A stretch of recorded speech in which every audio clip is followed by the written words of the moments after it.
Bem-vindos ao Palavra de CEO, o novo webcast da EY.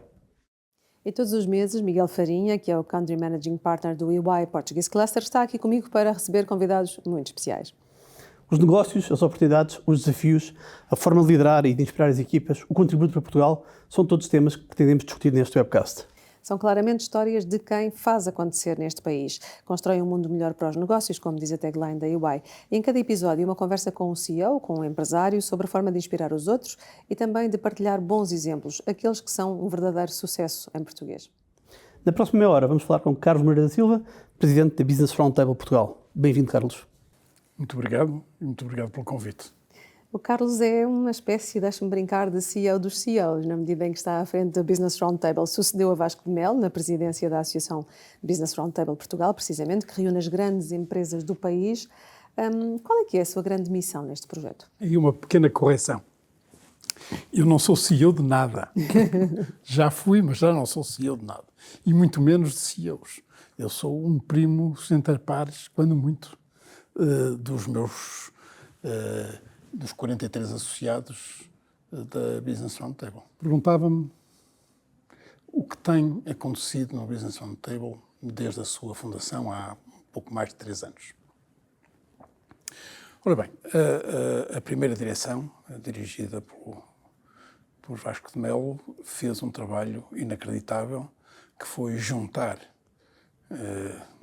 este conjunto de grandes empresas à volta de um objetivo que é fazer crescer Portugal.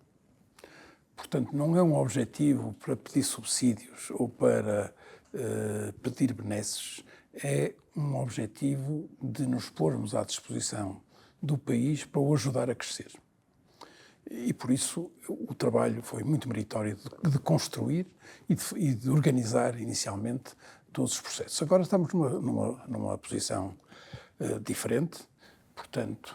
E que fase é esta em questão neste momento? Que missão sente que tem nas suas mãos? A missão mais importante é de garantir que nós vamos ter uma cultura algo diferente, que acarinha o sucesso e promove quem o tem, sejam empresas ou sejam pessoas individuais. Portanto, esse é o aspecto mais importante, porque nós acreditamos que a cultura de sucesso fará acontecer um crescimento maior do que o crescimento que hoje temos.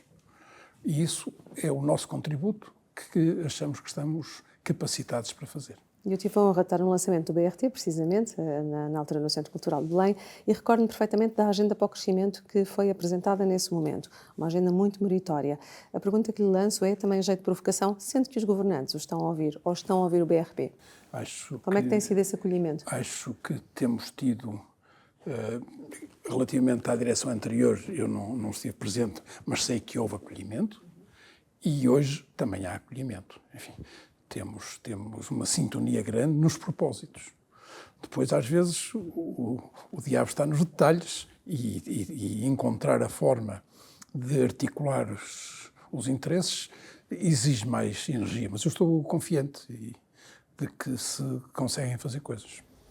Carlos, e numa associação com 43 associados, como o Carlos dizia, e isto num país que às vezes é muito individualismo, falta de associativismo, como é que se gera consensos neste mundo? É fácil. É fácil porque o que está por trás, aquilo que nos une, é uma coisa que todos aceitam.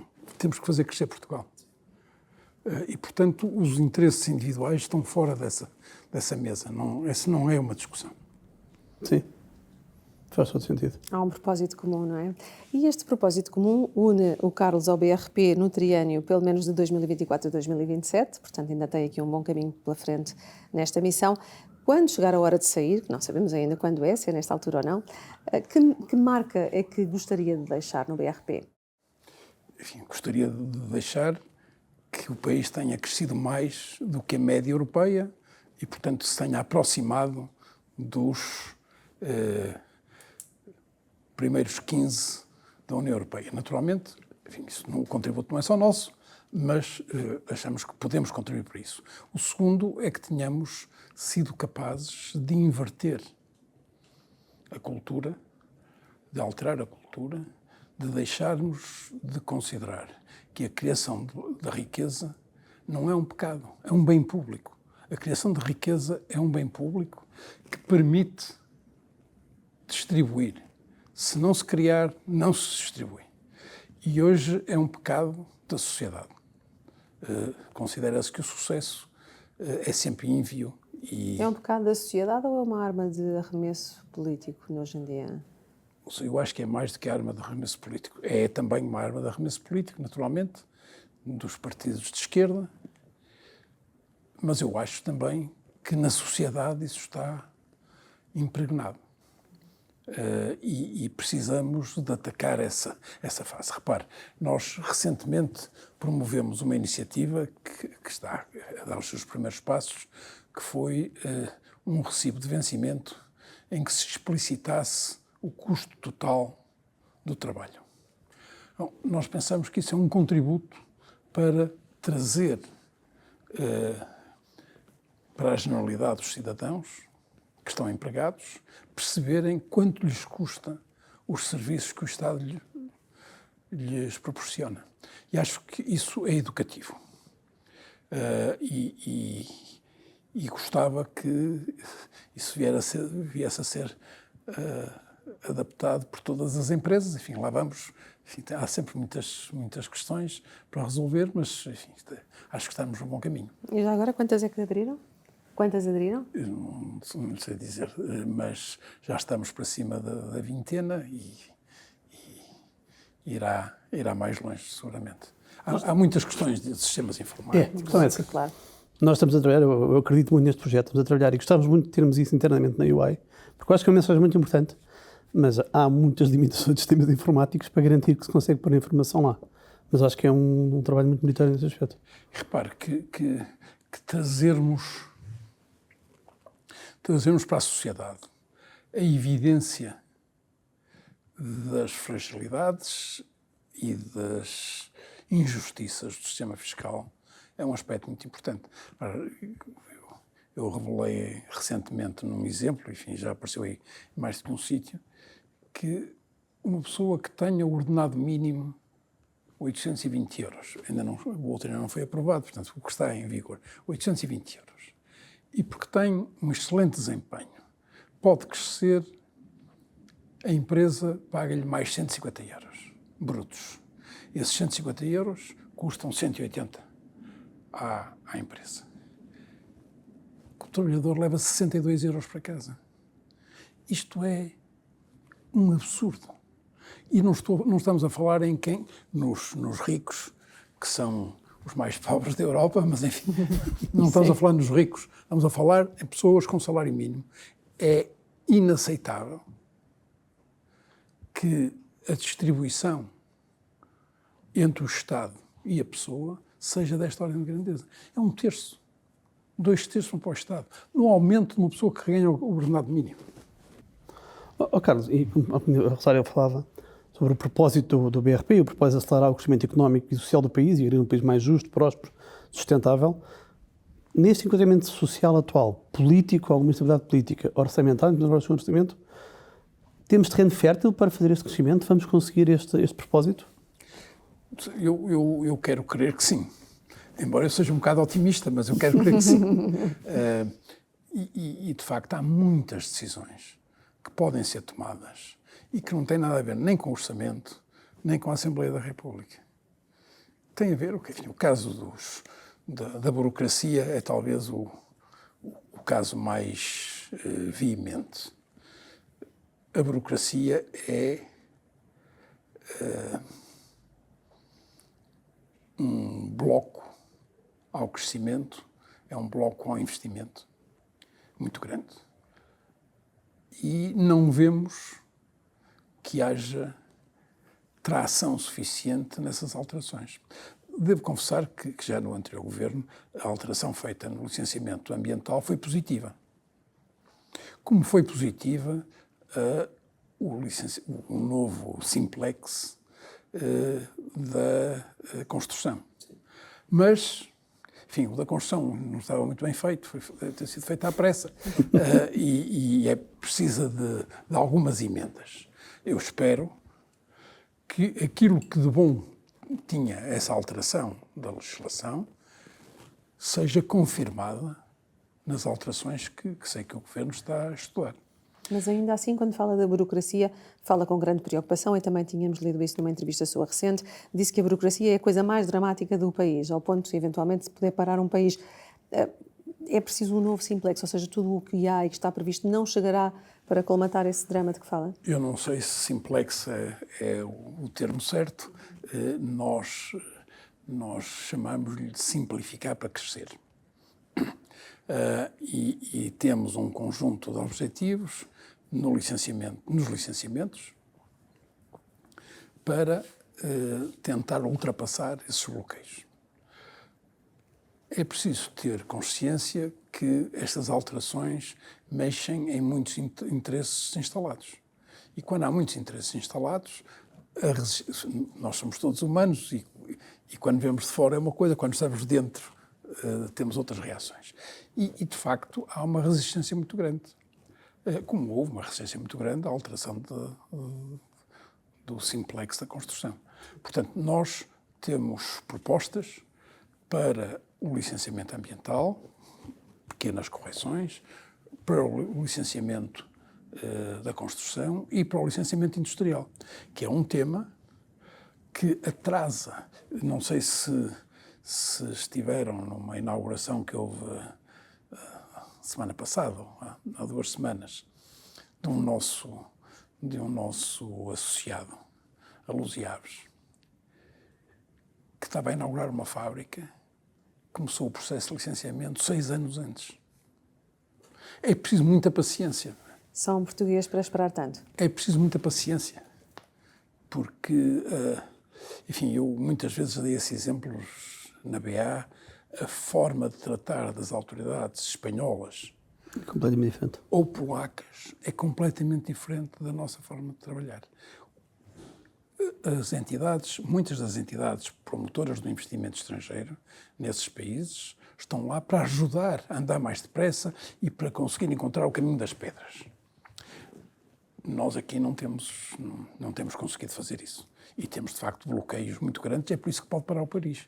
Repara uma coisa, é preciso uma determinação muito grande para fazer um investimento em Portugal, em vez de o fazer noutro sítio qualquer. Esperar 6 anos para um licenciamento. Uhum. E com esta lentidão toda de que estamos a falar, preocupa-o ainda mais o facto de não haver um acordo para o Orçamento do Estado de 2025? Não. Como lhe digo, eu acho que a generalidade destas coisas não precisam de Orçamento de Estado. Se simplificar, reduzimos os custos da máquina do Estado. E isso já é um contributo. Portanto, não me preocupa. De facto, acho que o Orçamento é um processo de decisão que está calendarizado na agenda política e que nós temos que seguir. Enfim, temos o equilíbrio ou a falta dele das forças na Assembleia. Temos que ou há acordos ou não há acordos. E tem esperança que haja um acordo? Eu tenho esperança que haja acordos, sim. Alguns pares seus dizem precisamente de que o orçamento poderá atrasar a aplicação das políticas públicas e o próprio PRR. Isso para as 43 empresas que representa no BRP tem impacto ou realmente há um caminho paralelo que se pode ir fazendo? Claramente que tem impacto, mas isso não é o tema que nós tratamos no PRR. Isso é o problema de cada uma das empresas que tem as suas propostas para o PRR e que são interesses totalmente legítimos, mas não são aquilo que animou a criação e que anima a forma de estar do Business Roundtable. Deixe-me juntar também aqui uma pergunta um pouco mais pessoal, porque é empresário e para além das participações na BA Glass e na Cerealis, tem também tido investimento na área do capital de risco, via TIC Capital, em várias áreas muito diversificadas. Que papel é que pode ter o Private Equity no desenvolvimento do país? Ora bem, uma coisa é gerir um portfólio de investimentos, outra coisa é o papel do Private Equity. Nós temos em Private Equity, mas temos em muitas outras coisas que não são Private Equity. Sim, e já lá vamos, depois às outras empresas. Os Private Equities têm um grande mérito e um grande pecado. O mérito é que, ensinam as empresas a gerir o cash. E isso é um aspecto muito importante e nas empresas portuguesas, pequenas e médias, muitíssimo importante, porque não têm gestão financeira e não têm a força da gestão financeira em cima da gestão do negócio.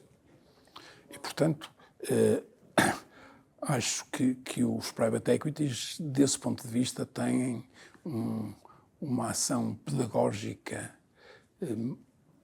que ilustram, que é muito positiva. A parte negativa é que olham a 4 ou 5 anos de vista e há investimentos que não se coadunam com esse calendário. E, portanto, e também, enfim, e em alguns casos acontece que quando os private equities saem de uma empresa, a empresa está atrasada no seu plano de investimentos, o que lhe retira competitividade futura. Não é? Portanto, há coisas boas e coisas más, e acho que nós temos que saber aproveitar as boas e deixar as más de fora. E onde é que encontrou o ponto de equilíbrio nessa sua atuação enquanto investidor? É uma pergunta muito interessante. No BRP, voltando ao BRP, nós temos, enfim, depois de um estudo que fizemos com muita gente, chegamos à conclusão que o maior entrave ao crescimento das PMEs é a falta de governo, falta de governança. Porque sem governança as empresas ficam limitadas àquilo que é o empresário. E quando o empresário cresceu até o seu limite, não há mais. Portanto, ficam estancadas. E para isso temos um conjunto em particular, duas ações muito interessantes para PMEs.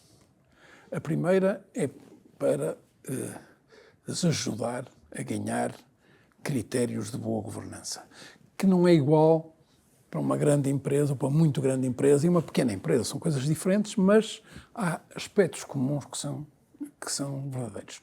Isso faz-se primeiro com um guia de boas práticas, depois com um sistema de scoring que está agora a ser lançado e que permite a autoavaliação das empresas onde é que elas se sentem, um sítio onde a UI pode ter um papel muito, muito positivo em incentivar os seus clientes a fazerem essas coisas, e depois um programa de coaching feito por quadros das nossas empresas que se associam durante 1 ou 2 anos ao CEO, ou à empresa, ou ao empresário, ou como administradores não executivos, ou como assessores do CEO, para ajudar a fazer essa transformação. Este é um exemplo, o programa chama-se Metamorfose. Portanto, quem nos está a ouvir de PMEs pode candidatar-se ao Metamorfose. Qualquer empresa. Depois temos um outro programa para aquilo que nós chamamos as empresas adolescentes. As empresas adolescentes são empresas pequenas ou médias que têm uma taxa de crescimento elevada e que são rentáveis. Temos aí uma parceria com a DB para identificar essas empresas e nós estamos a começar esse processo, não tem ainda resultados, mas tem um resultado que para mim me deu uma grande alegria. Nós encontramos 1.300 empresas que satisfazem os nossos critérios, que estão desde o Algarve a Trás-os-Montes, do litoral ao interior, em todos os setores da atividade. E, portanto, isto é uma excelente base para nós podermos fazer alguma atuação para ajudar a crescer mais depressa. Para isso temos uma parceria com a Universidade Nova, que se chama Voice, que é um programa de formação formal para empresários e CEOs de pequenas e médias empresas sobre todas as coisas, mas também sobre a governança. E em cima do programa da Universidade Nova fizemos um Ignite, que é para as que são de muito rápido crescimento, para tentarmos acomodar e ajudar. De que forma? Pondo os CEOs dos nossos associados, um disponível para outro. Portanto, um processo de mentoring ao nível máximo da empresa, para os ajudar a perceber as vicissitudes, os desafios, mas também as oportunidades do crescimento. E por falar em crescimento, Miguel, Isso é a super Beavis interessante. também foi um grande sucesso. O Carlos é conhecido primeiro por ter lançado empresas altamente bem-sucedidas no mercado português, e algumas delas hoje em dia das maiores do mundo nas suas áreas. E a BA Glass é um exemplo disso. A BA Glass hoje em dia, para mim, os últimos números que vi, faturou cerca de 1,6 mil milhões de euros, EBITDAs 30%, ou seja, um crescimento absolutamente fabuloso de ano após ano, continuamente. Quais são os planos ainda? Vamos crescer mais sobre isto? Claro. Todos os anos batem recordes, não é? Ouça uma coisa, isto é uma coisa... Não batemos sempre recordes todos os anos, não é? Em 23 bateram. Em 23 batemos, mas foi em 23. Ora, o meu modelo é muito simples. Se nós conseguirmos ter a melhor eficiência operacional do setor, devemos comprar os concorrentes. Atribuímos mais valor do que eles têm. E, portanto, o teste ácido é: somos ou não somos, de uma forma sustentável, os que têm o melhor modelo de negócio. Um modelo de negócio que liberta mais margem. Se somos, e há aqui um outro se muito importante, e se somos capazes de transformar aqueles que adquirimos, que não é um se pequeno, se conseguirmos fazer essas duas coisas, nós devemos comprar sempre que houver oportunidades e que nós tenhamos recursos para o fazer. E foi muito esse o segredo da BA, nesse crescimento. E tem espaço para continuar. Tem espaço para continuar a crescer, mas já tem 14 fábricas e presença em 7 países, emprega cerca de 6 mil funcionários e produz 11 mil milhões de frascos e de garrafas anualmente. Em que novos mercados e segmentos é que gostaria de entrar? Muito bem. O mercado europeu poderá ter crescimentos, mas são crescimentos relativamente pequenos.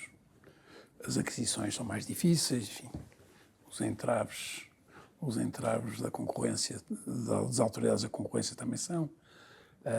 E, portanto, eu imagino que o crescimento tenha que ser fora da Europa, fundamental seja fora da Europa. E quando se olha para fora da Europa, eu olho para 3 geografias: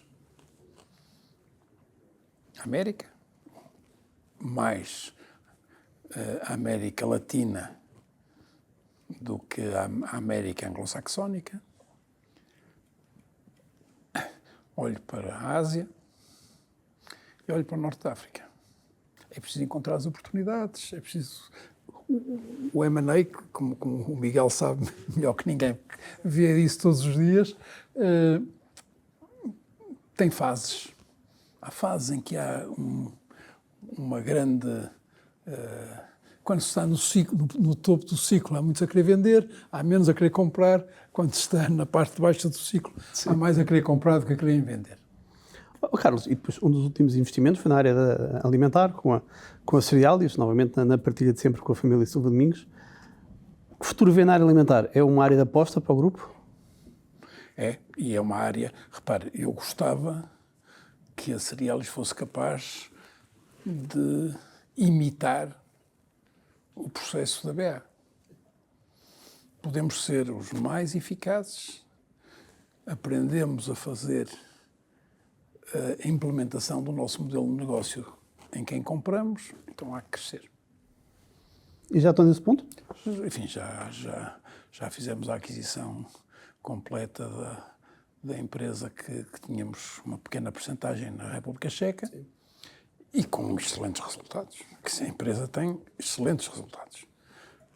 Nos últimos 2 anos tem sido muito bem sucedida. E, portanto, eu julgo que esse modelo tem potencial para desenvolver. Agora é preciso andar e ver e marcar golo. Exatamente. Mas o potencial existe. Carlos, o Carlos tem uma entrevista de vida recente que rejeitou alguma vez de desempenhar cargos políticos. Ainda mantém esse princípio? Absolutamente. Tinha esperança que dissesse não uma faz nova parte, ideia. não. Só uma coisa, não. Eu não tenho as qualificações para ser político. Cada macaco no seu galho. Eu sei fazer outras coisas, agora ser político não tenho, só uma coisa. Não. E considero que há dificuldades muito grandes em gerir e liderar um sistema político. Não é? Quer dizer, nós sabemos o que é reestruturar uma empresa com 1000 funcionários ou 2000 funcionários, que já obriga a um esforço, uma energia muito grande. Mas temos incentivos, ou podemos ter incentivos. No Estado isso não acontece. É muito difícil progredir aí. Portanto, eu tenho um grande respeito pelos políticos que são eleitos, não é? Porque esses, aqueles que nós temos obrigação, seja em que posição estivermos, temos obrigação de respeitar. E, portanto, mas não, muito obrigado. Não faz parte do meu plano. O Carlos tinha 12 anos quando chumbou por faltas. E sendo o mais velho desses irmãos, o seu pai colocou de castigo. O castigo não se fez esperar e colocou sem férias e no verão foi colocado num colégio interno em Oliveira das Meias. Serviu de lição? Ou só uma coisa, visto à distância, serviu. Na altura, altura, não. Mas visto à distância, serviu. Realmente, a partir daí as coisas correram melhor. Joguei menos bilhar, mas estudei mais.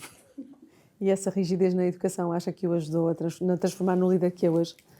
Contribuiu ou não? Tenho muitas dúvidas, sabe? Eu tive uma relação muito complicada com o meu pai, muito católicos, e eu sou do tempo de 69, não é? Portanto, tinha também não devia ser fácil de aturar. Mas protestei muito. Tive uma relação complicada com isso, depois tive relações complicadas ao longo da vida, que, enfim, mais tarde começaram a amaciar e a relação estabilizou, felizmente. Mas não recomendo. Não recomendo que se crie uma situação de ruptura que pode não ter retorno. E a relação pai-filho é uma relação, ou mãe-filho, são relações que devem ser preservadas.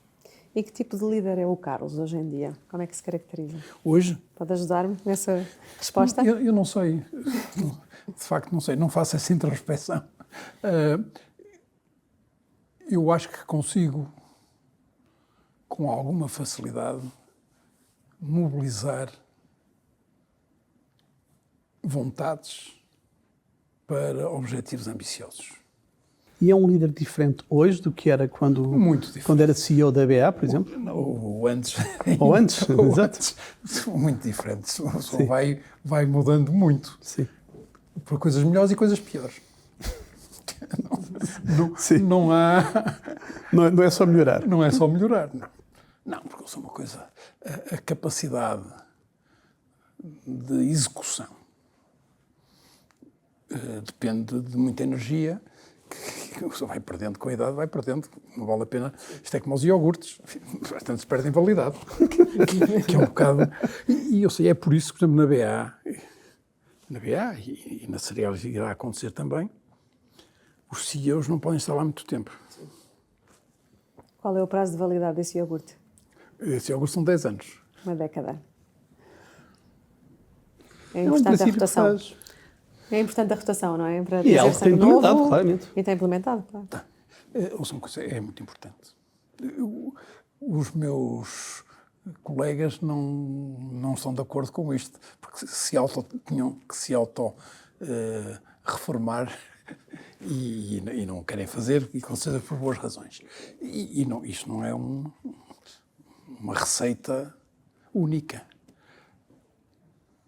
E só funciona, parece-me a mim, se nós tivermos o cuidado de ter a formação dos novos líderes dentro de casa. Porque se começarmos a trazer paraquedistas, que podem ser muito bons, mas os aspectos culturais da liderança são muito importantes e esses aprendem dentro de casa. Ou seja, eu acho que é muito importante, por um lado, porque traz uma pessoa aos 40 e poucos anos, já sabe muito e tem muito mais energia que aos 55. Não há dúvida. E, portanto, é uma forma de estimular. Depois, a raça humana tem algumas coisas muito boas, não é? Ninguém gosta de ficar atrás, não é? E, portanto, eu chego, tenho que tentar fazer melhor do que eu estava antes. E também desbloqueio a organização. O CEO é uma pessoa muito solicitada, muitas vezes muito solitário, que precisa de apoios. E a criação desses apoios torna as organizações um bocado rígidas no topo. E isso é preciso alterar porque cria burocracias, poder, mau uso de poder e tal. Portanto, o princípio é de 10 em 10 anos agitar as águas. Guardamos esta lição, não é? Carlos Moreira da Silva, muito obrigada por esta nossa conversa aqui na UI, no edifício Alô em Alcântara. Carlos, muito obrigado pela presença. Foi um prazer enorme ter connosco o Presidente do BRP, do Business Roundtable Portugal, e teremos novos episódios todos os meses. Até lá, pode acompanhar também na UI, no site, também no YouTube e no Spotify. Muito obrigada. Muito obrigado. Carlos, obrigado. Foi um prazer.